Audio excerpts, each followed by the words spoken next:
Because of this, one day estrogen is up, one day estrogen is so down. Suddenly, she feels unpredictable in her emotions. As such, she's fearing aging. As such, she's fearing a distance from the spouse. And when intimacy is not happening in a regular interval as it's supposed to be, it gives women a lot of apathy. It feels she's not wanted anymore. It translates into... Before coming to a psychologist, what they can try? We have no blood test. We don't have an MRI, we don't have a scan, we can't do anything to find out what's running in your mind. What's going on in your mind? Yeah, what's going on in your mind? We have to...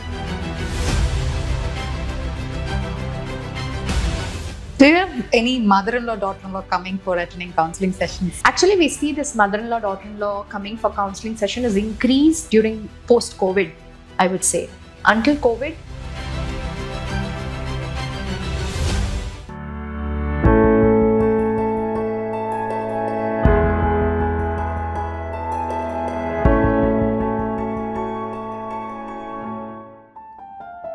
Welcome to Feminine Systems, the podcast where we not only heal or empower women, but also reimagine systems around her. I'm Dr. D, an integrative gynecologist, an author and an entrepreneur. Today's guest is Dr. Parvati, who is a consultant psychologist at Sri Ramakrishna Hospitals, Coimbatore. She is specialized in perinatal psychology, anxiety, and depression. She has successfully counseled more than 3,000 executives in more than 20 organizations on various personal and work-related concerns. She is a subject matter expert who has delivered over 200 talks and conducted over 350 workshops on mental health. She is a trained and certified clinical hypnotherapist. She is a certified cognitive behavior expert. She is also a certified lactation counselor. Welcome, Dr. Parvati, to the Feminine Systems podcast. Dr. Parvati, perimenopause is often framed as hormonal decline, but it's also an identity transition. What psychological shifts happen that most women don't expect and are not prepared for? so when you take Chinese medicine, they call this menopause phase a second spring. It is a period more for introspection, where a woman looks into her. And this is a period where a woman craves her family, her support system to acknowledge what she is going through. Right. Yes. And this is a phase where the woman explores herself because, there is a very subtle pressure that a woman takes right from the moment she's born in the family. She has a role to play as a daughter. She has a role to play as a daughter-in-law, as a sibling, as a Spouse. extended relative and spouse and mother and a lot of things. So everything is, she's been running for others. But this is a phase where she introspects and she sees how am I supported when the spotlight is on me. Okay. That is why menopause is a period of transition and not much talked about, and each of them have a different It's not set even taught in the medical schools. Exactly. Yeah. That area is always a gray area. Okay, we've only talked about post-menopause, not even about menopause. It's a very small one last page in a chapter. And nobody talks about the good things of menopause. Yeah. So if you see psychological history of menopause, okay, when you ask a woman, what are you going through? So the woman said, oh, I'm menopausal. You know what? My mother suffered. My mother-in-law suffered. So it's always this word of suffering which is attached to menopause. And probably that's the reason why women think when you're menopausal, that means your period of suffering is going to start. Right. But it is the other way around. Okay. What are the interesting, nice things? Okay, the nice things of menopause is, you're looking forward for the period to cease. And I would say this is the best period for you to learn mountaineering, go to Kailash Yatra, go to Kumbh Mela. So you get to explore the world. And not worry, okay, I'm going to get my period. I mean, I'll have my periods. And yes. So it's a very post-menopause. You don't have to keep track of that period itself. Exactly. Right? You don't have to keep track of when it. My next, the ups and downs in a cycle is, again, you're out of it. Yes. Okay, this is a very different way to look at menopause actually. Yes. The next good thing about menopause is you have crossed your responsibilities where your children have grown up. Your spouse has become independent to take care of himself and there is a need. So this is the phase where you can give your utmost time to exercise, to do meditation, to learn any lifestyle skill. Yeah, to learn language. a new, I know explore, somebody who's travel. a Right. lot of things, Right. So menopause is a period of celebration. That is what I believe. Very interesting and novel, because I know someone who's learning Spanish now. Actually, it keeps your brain very active because you're learning a new language postmenopausally. It is just out of interest. Somebody learns a musical instrument, and Yes. the time for you got the time now, right? Because rightly you said the kids have left house and we have finished grooming and growing up our husbands who have been badly brought up. So very interesting. So that word itself says menopause, where the women are also given some time to explore. The women are also given some time to execute whatever she wishes. So this is a period where children are grown up to an extent that they can also support the, dreams of their mother. Correct. So I can rightly call sacred pause here. So do you believe women in perimenopause are actually grieving? Do you think so? See, the whole idea of grieving in perimenopausal has been acquired, because there is nobody who exactly goes through this phase. But it's a very tough phase because that is the period in the life of the women where she has to be again, available for her grown-up children, and she has the responsibility of aging parents. She has the responsibility of, taking the family to the next level, such pressures. But I would say these pressures are never ending in your life. Right. Yes, just that in this menopausal period, whatever happens, it is labeled with menopause. Like I have aches, I have pains, I have headache, I have dizziness, I have cramps. Oh, you're menopausal. So that's why it's working this way. It's a easy tag most of the time to get convinced. Okay. Yes, but menopause is actually the best period, which it's absolutely in the hands of the women to make or break it. Okay, interesting. Because there is a strong fear of aging. There's because of this hormonal decline, right? There are many physiological shifts which makes you actually. There are certain symptoms which surface only at this time. Your bones are weakening, right? So sometimes your cognitive function is not as optimal as before, and you start feeling that bloating, fatigue, and all those things as well. So how does someone, as you say, this is a very positive and optimistic way of looking at menopause. But people start feeling, I'm aging. My libido is coming down. My sex drive is coming down. Am I not looking good enough like before? So these are things which, because wrinkles are there. And so her youthfulness and the energy drops, right? So how do you want to make somebody understand when they're physiologically facing these shifts? How do they really cope up that and feel, yes, this is also a very nice phase for me to transition? That's a good question. Now, when you see menopause, it doesn't drop down from the sky out of a blue. This is much predicted in life. Correct. Yeah. So like in your earlier days, youthful days, you prep yourself because you want to get ready to a marriage proposal. During pregnancy, you prep yourself because you want to look great in your maternity photo shoots. Okay. And late 30s, you prep yourself because you want to carry yourself well professionally. So I would advise even perimenopausal women to start early in terms of workout, in terms of lifestyle modification, in terms of mental health regulation, in terms of diet, fitness, so that when there is a transitioning happening into menopause, it would be very subtle and sweet. Right. I think this is the key thing which somebody has to really know, right? As you know, this menopause is like one event when it's only a retrograde diagnosis, basically. After 12 months, no periods, you say you've attained menopause. But till then, there is a gradual period of almost 10 years, or sometimes it's even lesser for some. There is a shift and change, right? So this is where when you kind of take charge of your own lifestyle, basically, you can transition so well. Transition preparation is the most important. When you start transitioning from 35, predicting that I am going to enter into the menopausal phase, soon, you will see when the D-Day comes, your brain will put the switch and you will be able to adjust to it. It would never look like a strange feeling. But if you are not tuned to workout, if you're not tuned to conscious eating, you're not tuned to that, silencing your mind. But when menopause hits like a button, it's not going to solve it. So, that is when this concept of grieving comes in and this anxiety of aging comes. But when you know that it's a predicted factor that I am going to age and I will have this, and so let me get prepped for it.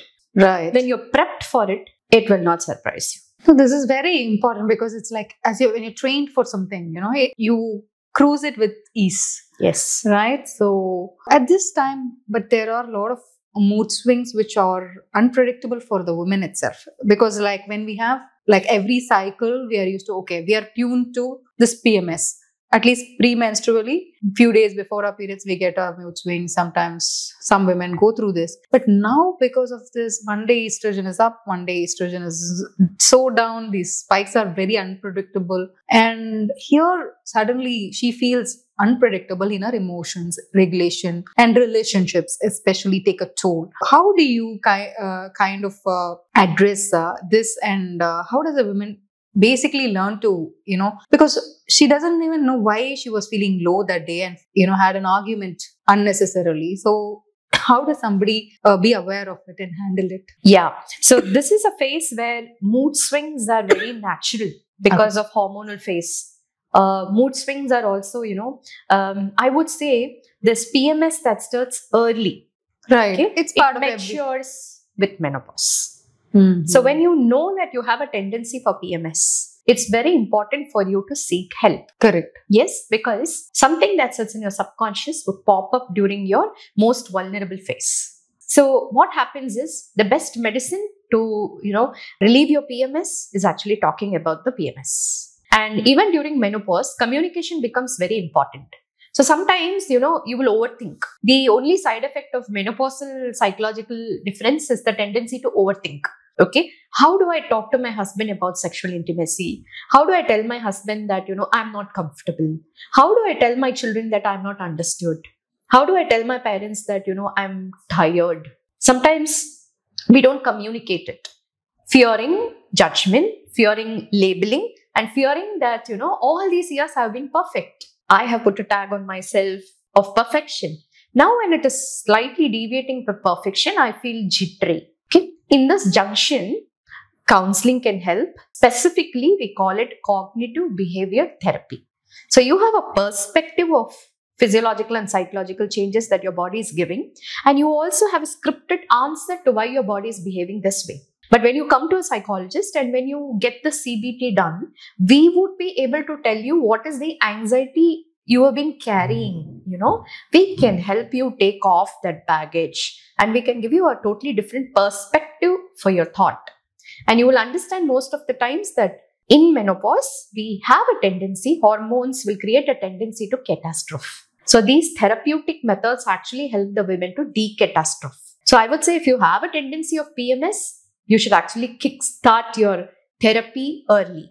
And it's no more a taboo. There is nothing that is more precious than mental peace. Right. Very much. I think that is the least spoken about, least importance given, because people are very considerate on you if you have a cancer, not if you suffer a mental health issue. If you suffer a depression or an anxiety, you are not at all considered or being well treated in your family or cared for in your family as if somebody has a diabetes or a heart disease. True. Right? So this difference is, they think it is self-created. People are doing it, just voluntarily, just to make a fuss about it, attention seeking. So these are the common misconceptions that I have. Dr. Pavati, I have a doubt, because this hormonal changes itself, right, makes you feel because there is a low serotonin, low dopamine, all this because of this low estrogen.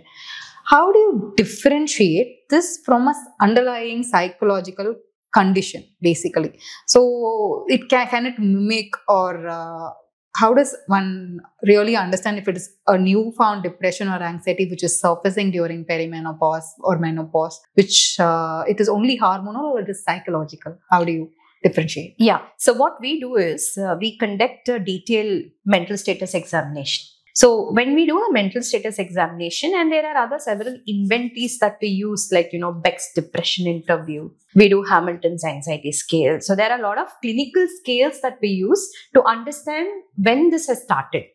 Okay. So it is like, 3 + 3 + 3. 3 months of low, and it is affecting three different phases of your life. And 3 weeks, it's been really intense. Then we try to probe when it has started, where it has started. So this history means a lot for us. Right. And very surprisingly, your adverse childhood experiences will pop up, give you PTSD-like feelings when you actually become menopausal, because that is your real moment of vulnerability. And Right. because of your aging and because of other compromises like intimacy and other things, all that anxiety you carried as a teenager would now pop up back again. You'll be surprised to know that there are many menopausal women who carry this tag of body image issue, just like an adolescent. Correct. Yes, so that is Right. the time the women think, look, my skin is sagging, I don't have firm skin, my breasts are drooping. So they would want reassurance, they will want acknowledgement. But the degree of validation, reassurance, acknowledgement in menopause is much higher than what you would give to an adolescent. Usually this is handling adolescence itself is like, everybody, all parents will know, oh my God, I have a teenager at home and it is the toughest thing. It is even worse than that, right? Yeah, because adolescents need validation and a menopausal woman needs appreciation. Okay. And rarely she's been given that because Yes. she's taken for granted. Yes, she's taken for Right, granted. by the children, Yes. by the spouse, and everybody, the entire ecosystem doesn't really recognize her for whatever she's endured all so long, right? So I think at this phase, the women have to prep the family about the upcoming menopause, and she has to prep the spouse, she has to prep the children, and she has to create an environment in the family where she has to prep up and say, hey, you know what, the time is coming where you all have to fill my cup. Correct. All this while I've been doing it for you, Yes. right? So, And this is like, Thanksgiving. okay. No, I don't think anybody even talks like this in this space, right? Because it's rarely discussed and it is always at the margins. Like In at the India, periphery. it is very common to talk about puberty at home. We are educated. Correct. Our parents tell us, you go to school, you see a spot of blood, it's your puberty. And we celebrate puberty. Right. We have pompous festivals, functions, especially Tamil Nadu. It's a time for celebration, Correct. shopping spree, jewelry, and everything. So many rituals. Yes, so many there, rituals. Lots of The customs. near and dear one comes and they give reassurance Gifts. to the gifts to the children that they feel happy about it. So why isn't something happening like this in menopause? That's also a period of celebration. And actually, it's a period of achievement. It's like every woman deserves a lifetime achievement award when she's going through menopause because she's given her life to everybody. Right. And only just 2-3 species, actually really live after menopause. One is the human female, right? So why don't we consider that, and the entire family, even I heard people talk about when friends talk that to their spouse, I'm going through a perimenopausal change and things, they are dismissed. They're not even taking into, they say, you just go do some yoga, you'll be fine. It's just dismissed there. The emotional pain is always underrated. And as you say, this emotional pain which is surfacing, the childhood trauma surfaces at that time because of this decline in hormone and everything. And it is probably a situation when if she's not nurtured and protected well, it can be blown into a full-blown psychiatric disorder. Yes, definitely. Because during this period of extreme vulnerability that the woman goes through, she needs to talk about it again and again. Because in psychology, anything that you talk frequently, your brain is trying to repair it. Okay. Yes. So the woman talks about how she spent her childhood. The woman talks about what she missed in her childhood. The woman talks about what she's looking forward. There is a simple technique that I would like to share. For adolescent girls, prepubescent and pubescent girls at home, it's important for you to talk to them, to keep them engaged. Menopausal women, everybody in the family has to listen to her. So when that kind of a support is given, not tagging her to be cribbing, not tagging her to be complaining, but simply listen to what she wants to tell, what she wants to communicate. Vent. It will easily bring her hormonal, whatever you call it as aggression or you call it as rage, it will come down because an adolescent puberty, a girl needs to be, she needs to be engaged. A menopausal woman needs to be understood. Strangely, nobody is being taught this. Right from the culture doesn't teach you, the schools and education system doesn't teach you, and even media doesn't talk about it. Always, all the media is centralized around the romantic love movies or drama, but always the space is not at all understood or addressed, right? So, Yes.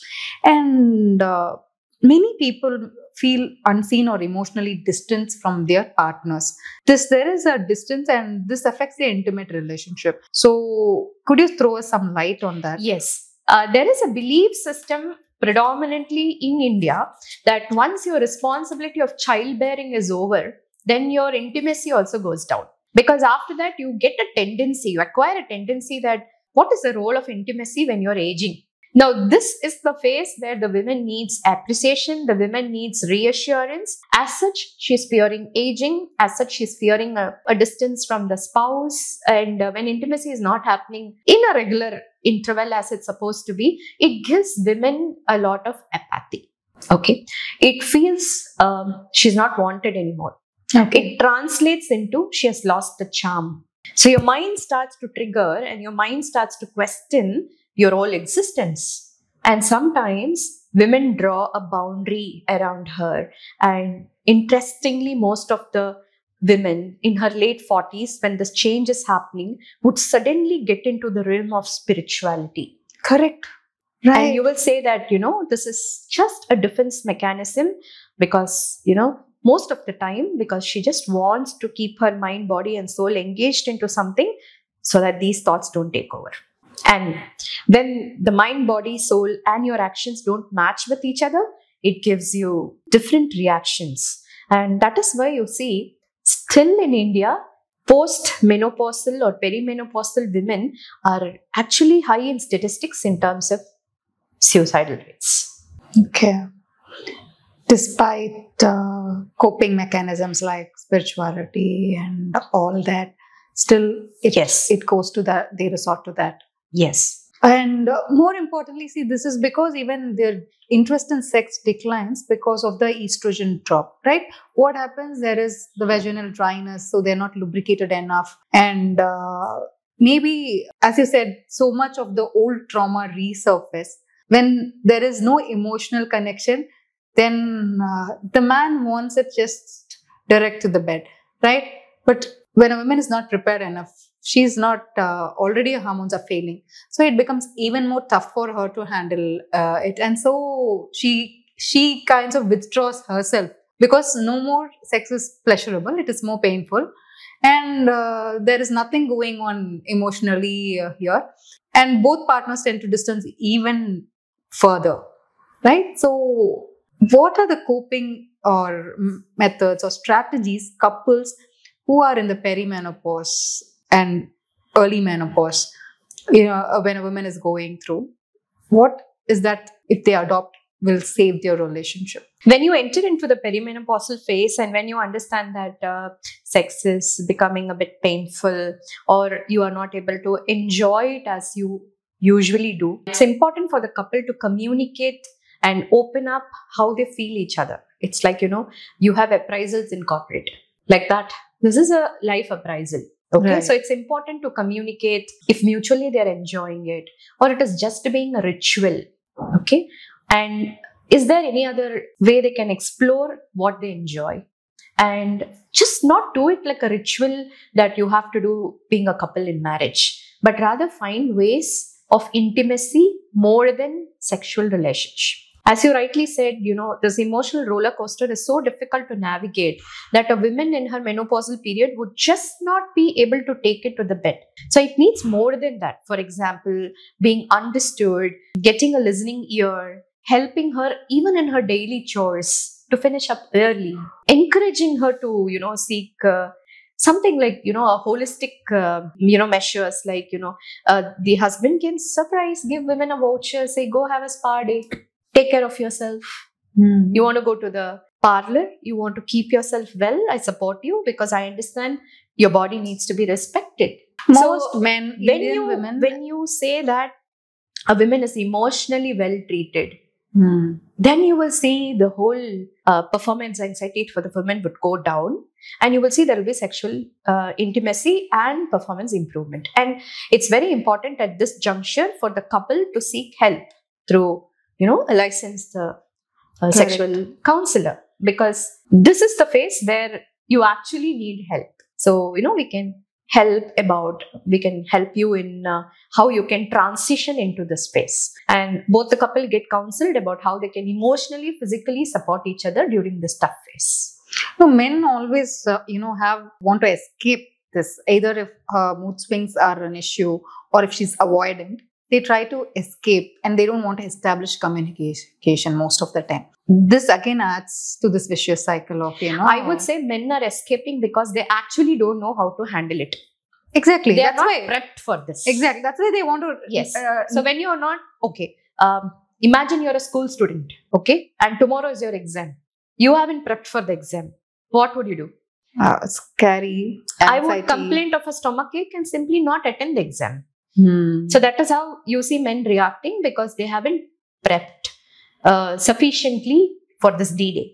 Right, because that's not a part of the narrative in culture as such. Many things were a part of the narrative, but here this is a juncture where I would like to, add that even if men have a difference of opinion in seeing a psychiatrist or a psychologist and, seek counseling or help, I think this is a phase where, they could just reserve the opinion to themselves, and they could extend or be available for the partner to seek help if she really wants to. One thing is there is a very strong taboo that they are all good by themselves. Reaching out to a psychologist or a psychiatrist is assume they think it is like something you've gone mad or you really have a pathology. Sometimes you might need help in transitioning. Now, it is like just using your Google Maps. Yes. Many a times, not necessarily you don't know the route you put the maps. Sometimes you just want to be like, you don't have to put a cognitive load. You just take some professional help or some guidance. It is more like that, right? So there is a change biologically. You are also seeing visible changes in the relationship. Sometimes men feel they're overburdened and, for all this while, why is my wife complaining despite me providing so much? So this hurts the man's ego a lot. The other side is the woman, how much I've done for the family and this man, nobody hears and listens to me. I don't feel good. I am crying out and nobody hears me. So this actually distances people more, right? As you said, it's best for them to come, take some professional help for that period for them to cruise it more smoothly, and finding their own love language and finding their own ways of, communicating, better communication. And any other hacks if somebody has to, before coming to a psychologist, what they can try. And if this is failed, and then we have to, at least we give them a clear indication. This is a juncture where you need to go take professional help. Like any other discipline of medicine, psychology is a little time-consuming space, because, the more you talk, the more you converse, the more you come prepped, the more things will evolve. And psychology is not just about mental well-being. It also clearly addresses the need whenever there is an adjustment issue. So it also talks about transition, it talks about adjustment, and it also talks about how you can clearly communicate yourself. So this is a place where, the diagnosis is conversation. And the frequency of meeting a psychologist for counseling sessions, for therapy sessions, might slightly be a little daunting, because, it goes for hours, and then in this multiple sessions. Of course, yes, because we have to cross across your lifespan. As I told you, when you come with a menopausal distress and you suddenly talk about body image issues, and you suddenly talk about withdrawal from intimacy, and you suddenly talk about suicidal ideation, probably it is something that has happened to you in your early childhood phase. So we need to explore this. And to explore this, we need to do a lot of talking. And while you do this, it therapeutically heals you. And when they come as a couple, it helps them to create a safe space in the family to, talk about it. And this therapy sessions are emotional safe space where you can vent. And it's not just cribbing, but it is also getting a perspective to what you want to talk about. And these therapy sessions are little, it takes a lot of time because we're exploring. It's like dissection of your mind, and they have no blood test. We don't have an MRI, we don't have a scan, we can't do anything to find out what's running in your mind. What's going on in your mind? Yeah, what's going on in your mind? We have to literally get into your mind, and we have to literally, literally tap the areas that were like big no-nos. And then we have to bring it to light, and we have to talk about it until you feel safe to vent out. And that is one period of that moment where you feel that let go. And once you are confident that you have an emotional and social safe space to vent, you will see that your life will bloom to a different level. And, I really appreciate that in India now they have menopausal women support groups. Correct. Because in simple terms, sometimes my stupidity would be your survival guide. Right. Are there any journaling, mindfulness, or therapeutic techniques you recommend to help women gain clarity during this turbulence? Yes. We do techniques like emotional freedom technique. Women going through PMS or women going through perimenopausal, menopausal distress. This is a technique where we tap into the emotionally vulnerable parts of the women, and we try to clarify why such a baggage continues and how she can overcome this. So there are many techniques called self-exploration techniques, emotional freedom techniques, cognitive behavior, dialectical behavior. So as I told you, everything is a therapeutic techniques on its own. And when you say depression, when you say any psychiatric disorder for that matter, yes, we have a DSM, but when humans present it, they present it out of textbook. Correct. So it's very difficult, to give a diagnosis to somebody, because humans are, I would say, beautiful creation of God, that we carry parts of everything. So only in this therapy sessions, you will explore among the everything what is dominating. There have been so many men and women in their menopausal counseling. They've got to know that they had autistic traits as a child, which went undiagnosed. They have ADHD traits as a child, as a teenager, which went undiagnosed, because neurodivergence is very prominent today. We talk about it as a diagnosis, but what happened 20 years ago, 30 years ago? We were not trained to even, they were very rare.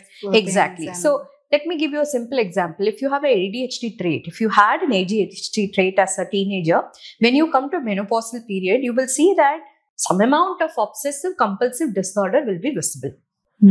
Yes, it could be a thought compulsion, or it could be a very ritualistic obsession. And you will see that now this is the disorder which is actually creating a lot of adjustment issues in the family. Right. I can share a very interesting example where the mother-in-law, in her menopausal period, became a very clean freak, and she was obsessed with cleaning. Okay. And she would tell the daughter-in-law after the dinner, please clean the table. So this daughter-in-law, because she doesn't have the emotional roller coaster, she will take 5 minutes to go to the kitchen and take the towel and come and clean. By that time, you will see the mother-in-law rushing to the dining table to clean it. And the daughter-in-law felt, where's the time and space for me to do it? Right. And the mother-in-law cribs that, oh my God, you know what, I'm overworked. Now, this is where the clash of conflict of interest and conflict of territory between the mother-in-law and daughter-in-law started. So when we called them for a therapy and we taught them about EFT, we taught them about task assignment, we taught them about procrastination methods, we taught them about appreciation, we taught them about role conflicts. And then you saw that the mother-in-law, daughter-in-law became so happy, pally, that today they go to treks together. Do you have any mother-in-law, daughter-in-law coming for attending counseling sessions? Definitely, yes. We have, now the times have changed. Right. Yes. And actually, we see this mother-in-law, daughter-in-law coming for counseling session has increased when, during post-COVID, I would say. Until COVID, not much in awareness, because all the time at home and with difference of opinion, and everybody now wants to sort out difficult phases in life, and they would want to make life better for each other. I think that itself is a good start. Right. Now, at least there is a little bit of boundaries and space which, people are trying to give.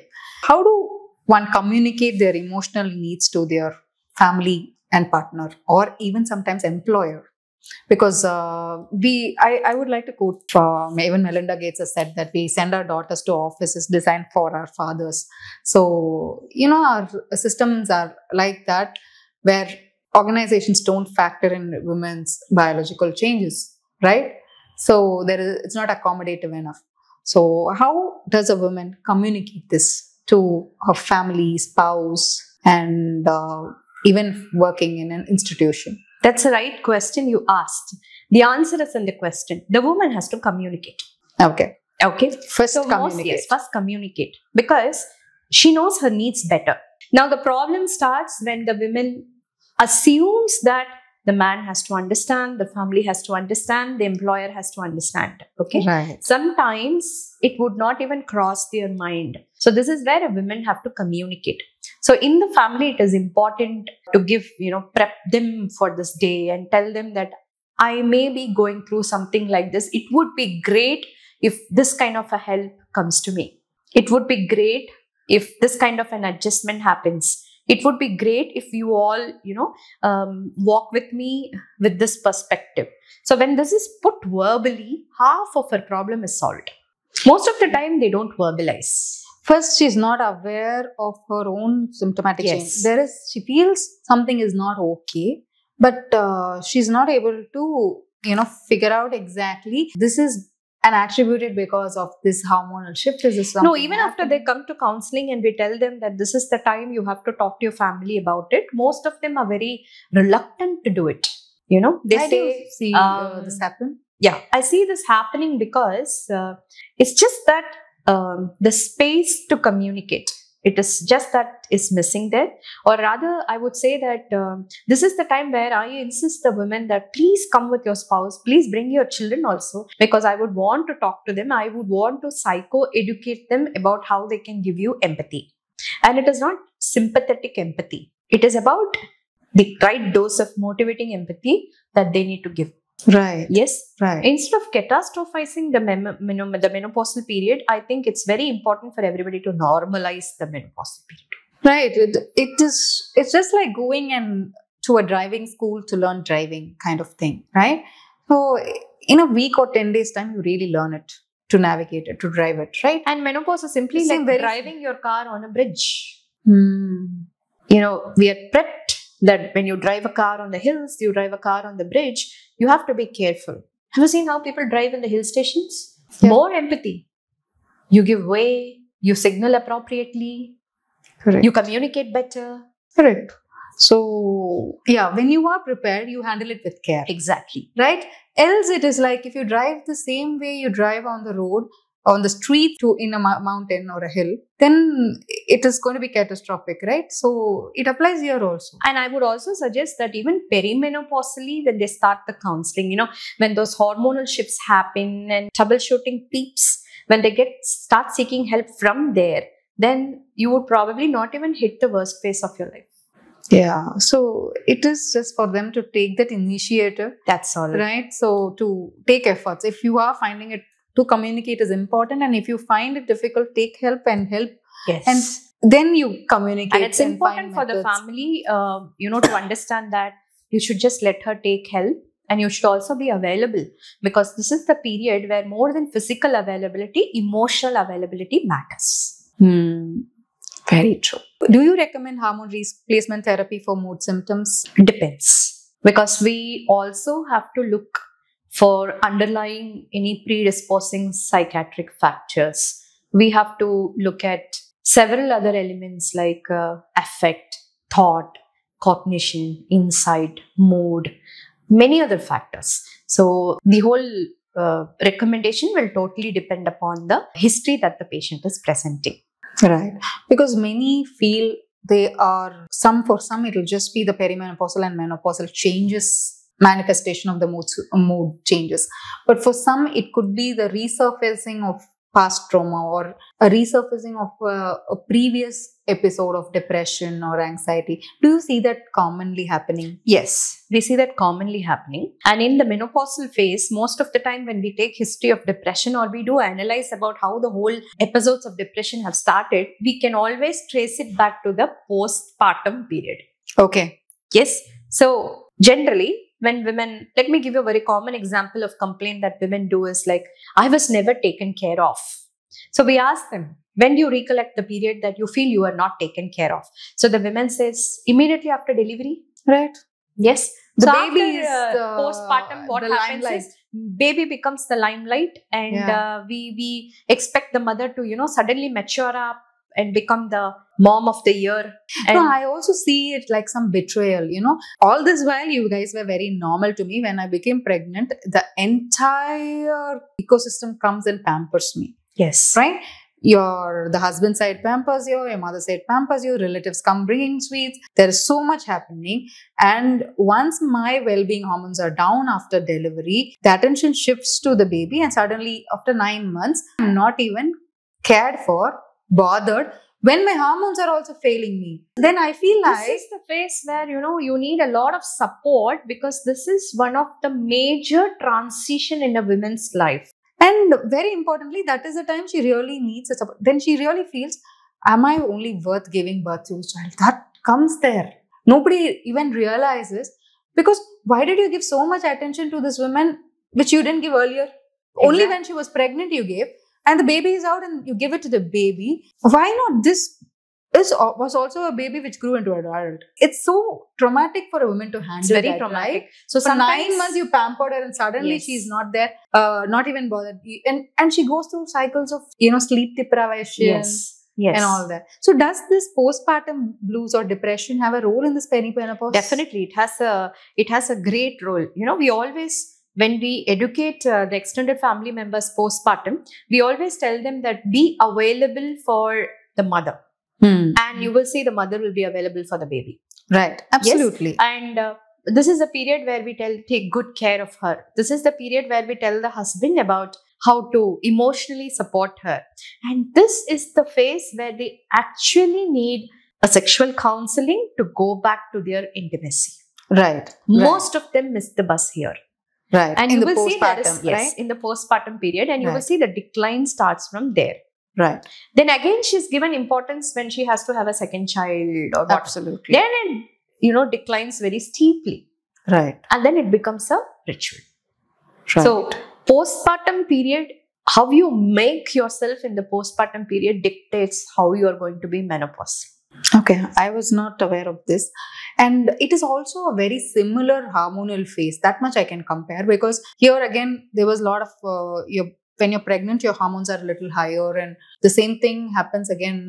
Yes. It's Yes. completely falling down or withdrawing. Hormone actually plays a lot of other subtle roles that, nobody could second guess.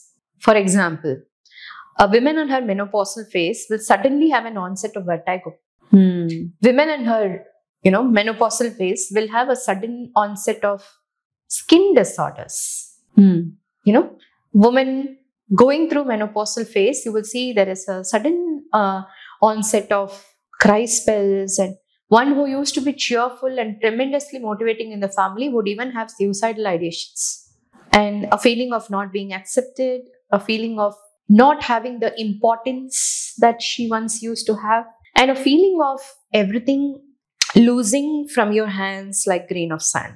These kind of subtle signs you will see in women. And when you see body image issues in women, you will suddenly see them, having a crash diet. You will suddenly see them, wearing, covered clothes that they never once used to wear, because they feel that I want to hide myself.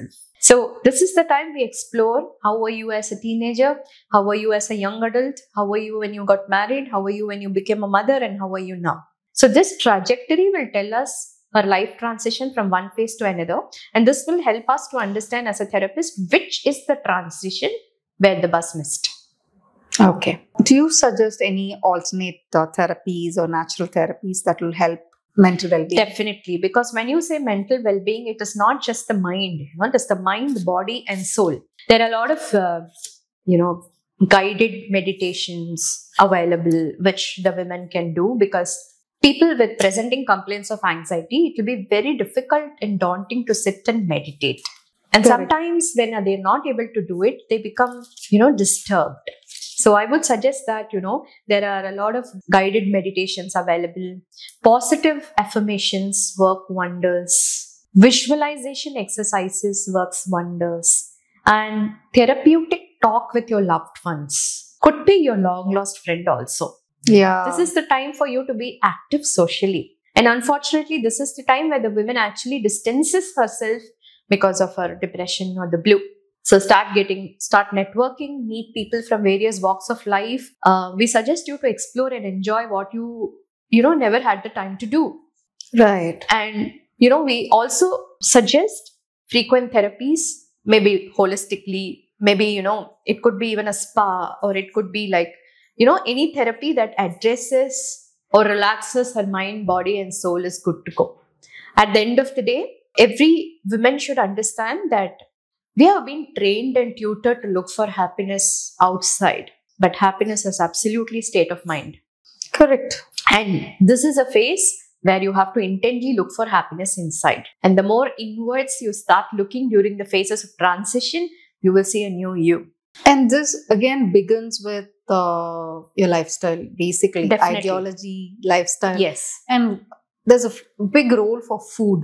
Yes. And supplements are also, like, sometimes they say there is some micronutrient deficiencies which can manifest as certain symptoms. Definitely. Right. A role of D3, a role of cortisol, a role of prolactin. They all play a very dominant role in any presenting psychological condition. Even if your B12 is low or your D3 is low, you may have brain fog. Okay. You may have a thought constriction, or you may have palpitations, anxiety. So we have to rule it out medically why it is happening, and at the same time rule it out emotionally also why it is happening. Right. So you rule out medically, and when you have palpitation, hyperventilation and sweating, you take a ECG and you rule out that it's not a heart attack, you feel you're good to go. But I would say if it's not heart attack, then you have to find out what it is. Correct. And if it is hormonal, then it's very important to get treated. And if you think it's psychological, it's equally important to get treated so that it doesn't manifest into something big. So could you suggest some supplements like omega-3 or any supplements which will help stabilize my mood or help in the menopausal period? The most important supplement that the women should focus on is magnesium. Yes. So of course, omega. Yeah, it helps. Yeah. Good That's sleep why we as don't well. use the term dieting in menopause. We rather use the term conscious eating. Right. So it's important when I use this term conscious eating. It's all about what we eat and why we eat. Right. Yes. So this understanding, And how we eat. Yes, how we eat. This understanding about what we are eating, why we are eating, and how we are eating matters a lot for the appropriate nutrients to get absorbed in your body. Very, very true. Because most people don't give importance to that art of how to eat as well. Right? It is a relationship with the food which actually, it's as good as a relationship with any other person. So this can actually improve the quality of the absorption of nutrition as well as the quality of your mind. Yes, absolutely. Because the woman actually cooks perfectly for her family, keeping every nutrient in mind. But when you put a diet chart and tell the women, this is what you have to eat, the commonest complaint that comes is, I don't have the time to do it. Yeah. Yes. And that's true most of the time, because today women are multitasking. No, that's true. But it's just need some smart planning. Correct. Okay. And it just need a little tweak in what you're doing. I would say where there is mind to do it, will be there. Absolutely. Okay. So that's what it is. And it is also important for the women to also focus and from the family nutrition to maybe cook or do something that she may need specifically. For example, you advise that I need to take proteins every day, but my family members, they maybe don't prefer eating sundal, or for example, it's okay to cook something for them, but make a little bit of sundal for myself. Correct. Okay. But what the women does is nobody in my family eats, so I don't make it. Very much they don't. Yes. And they only there is make another what the tendency husband in wants, Indian children family where women, when they complain that we are made to eat leftovers. Very true. Yes. So I think that is where the conscious dieting comes into picture. Conscious eating comes into the picture, where you have to get a bit smarter to have a table where all your family members fit into it with no extra efforts. But at the same time, your nutrition is also taken care of. Right. And sometimes what the nutrition cannot provide completely, you may need supplements. And of course, you are taking supplements through prescription of a professional medical health support, a doctor. So you don't need to have second thoughts about it. Right.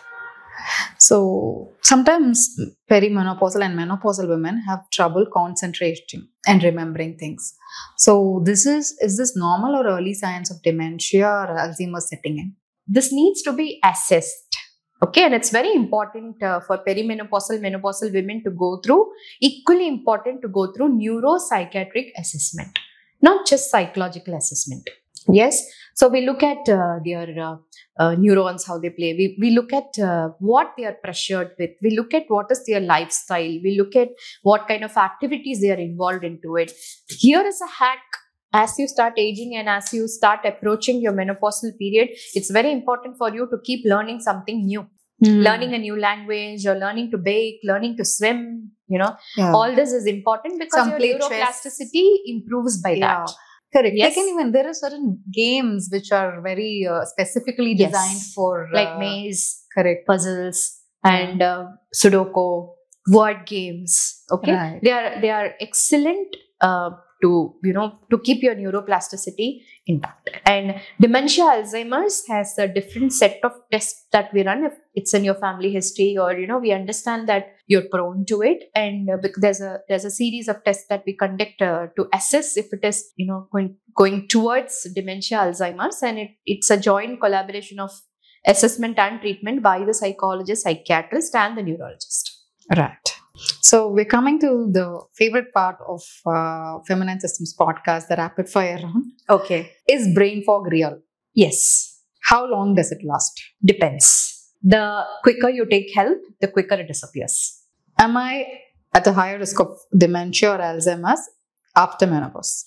Not exactly. If it runs in your family or there is a predisposing factor targeting it, then maybe, but not generally. Can menopause mimic ADHD or other psychiatric conditions? If it was present in your life cycle anytime before, it could crop up. Some traits of it could crop up. Give me 2 healthy ways to manage stress during perimenopause and menopause. Verbalize what you're going through and ask for help. Wow. Nobody actually asks for help. There is a very, very... One of the most bravest thing a human can do is ask for help. Yeah, very much, because we can't be so self-sufficient all the time. And we are so codependent and interdependent. Definitely. That's how we exist as a species, Definitely. Right? Yes. So, can therapy or counseling help with these changes in menopause? Definitely. It helps to find out areas in your life where a significant improvement can be brought, which you would have never thought about. What role does sleep have in managing mood? Very, very important, because this is a phase where you may have disturbed sleep. There may be early morning waking up. There may be overthinking, catastrophizing. So, maintaining your circadian rhythm at this point plays a dominant role in your mood swing. Sleep deprivation or a cheat meal, which is worse? Sleep deprivation. Mindfulness, meditation, journaling, and massages, are they effective for perimenopausal anxiety or irritability? Definitely. They are very helpful because that is the time, it is your me time where you let your total body into a relaxation mode, and we all know the importance of serotonin and dopamine. So This is when you treat yourself with respect, your body respects you back. Give one lifestyle hack in diet, exercise, lifestyle, relationship, and social habits. One in each to help your mental health during this transition of perimenopause. Diet, I would say conscious eating. Okay. Exercise, I would say move your body. Absolutely. Yes. Yeah. And lifestyle, I would say start exploring. Right. There's something more to do, and it is never ending. To start exploring. Many think life ends at 40. It's actually the other ways. Yeah. Right? Life begins at 40. Right. And relationship, I would suggest be more open, verbalize, and create a safe emotional space. And social habits, I would say this is the best phase of your life where you have to find new groups. Absolutely.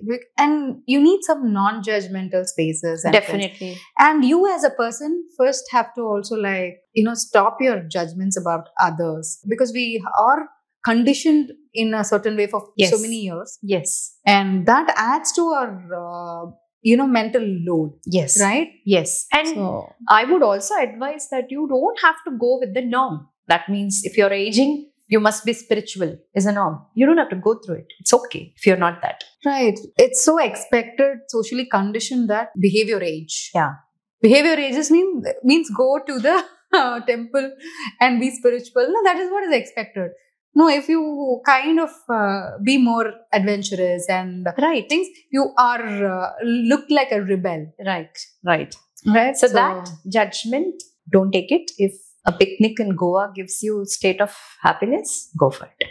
Are the mood swings during PMS and perimenopause transition Same. They are different.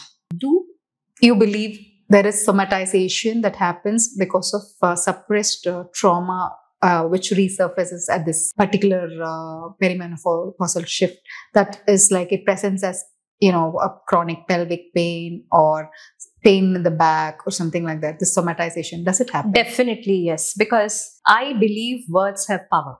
And when you don't verbalize what you're going through, it gets shifted into emotional pain and it starts depositing itself in the most vulnerable part of your body. If I have to give you an example, I have had clients who always complained about neck pain. And there was a series of tests and MRI and everything was ruled out and then finally was referred to a psychologist. So when the patient came to me, the patient started speaking up, and then I had asked the patient about his work life. The patient always complained, my manager is a pain on my neck.